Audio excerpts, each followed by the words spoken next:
Hey guys, welcome back to our channel. So here's how to message someone on WhatsApp without saving their contact.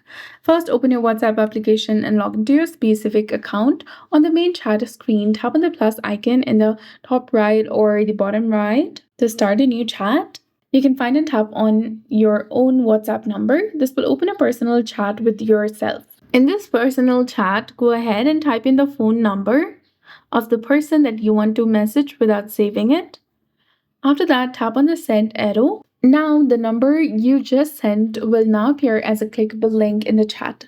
Tap on this number, and here you'll get three different options of dial, add to contacts, and invite to WhatsApp if that person is not in the WhatsApp.